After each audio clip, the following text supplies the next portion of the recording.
Being able to come up with original designs is a task whose difficulty is stopped only by the ability to come up with different original designs that still manage to carry on specific cues that tie them all together in a coherent display of creativity. One of the very few that can pull this off is Direnzo. From the 02 to its revised version, each of Sergio Direnzo's designs was considerably different to its predecessor, yet unmistakably consistent with the overall language. Every single one is a Direnzo.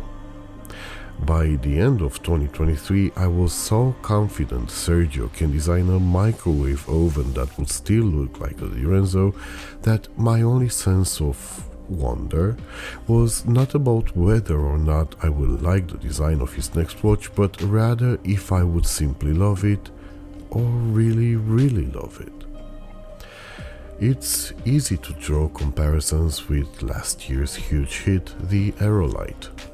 Talking to Benjamin, one of these community's pertinent commentators, he pointed at the Wandering Star as being the first in Direnzo's roster to resemble a previous model.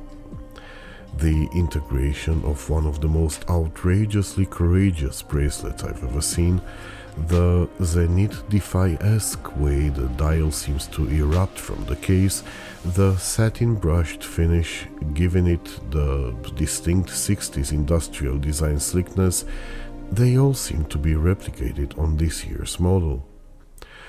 On a closer look, however, one gets to spot the refinements done to what was already a refined design. The case has lost its avant-garde cigar-shaped profile, but gained cushion-like shapes that make it more wrist-compliant. The negative space around the dial has shrunken.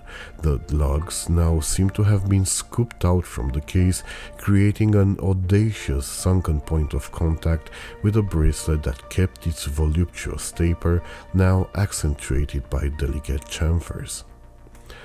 Of course, all metal parts of this construction are protected with an anti-scratch coating, taking their imperviousness up to 800 Vickers.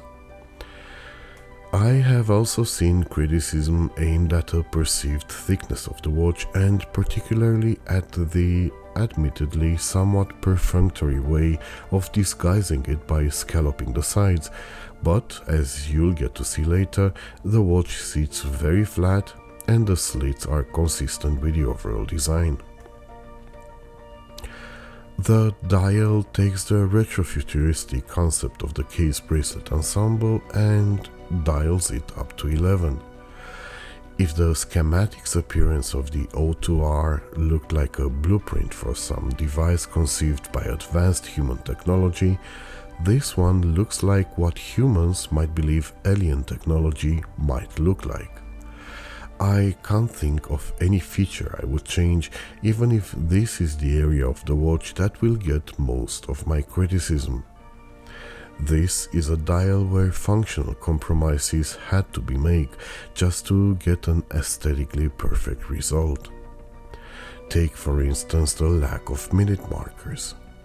Would those have been an improvement on accurate time telling? Absolutely. Would integrating them have bettered the balance of the dial? Absolutely not. Would a matte dial and or a different size or shape of the minute hand improve legibility in low light? Oh, absolutely. Can you picture the watch with any of those changes? I cannot. Also, the small seconds complication is obviously the starting point of this design, the concept Sergio has drawn the entire watch around of, and it came at the cost of having to source a manually wound caliber. Beyond the originality of each of its parts, what truly sets this dial apart from the rest of the pack is its absolutely perfect balance.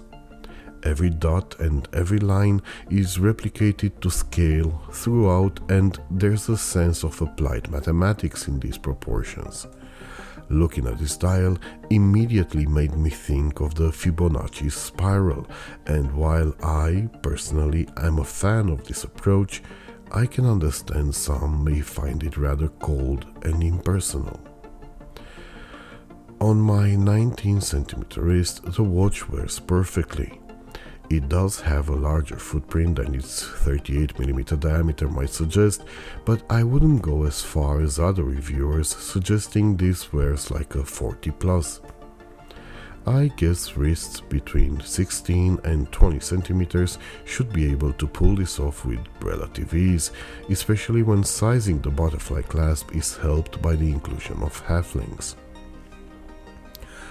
For those whose wrists get swollen during the day, a diver-style clasp with 5 micro-adjustment positions can be purchased separately.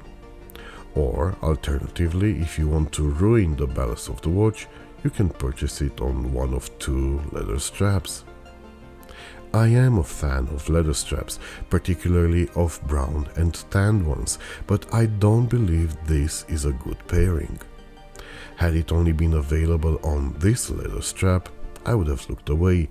Knowing how great the bracelet is, makes going for the leather inconceivable.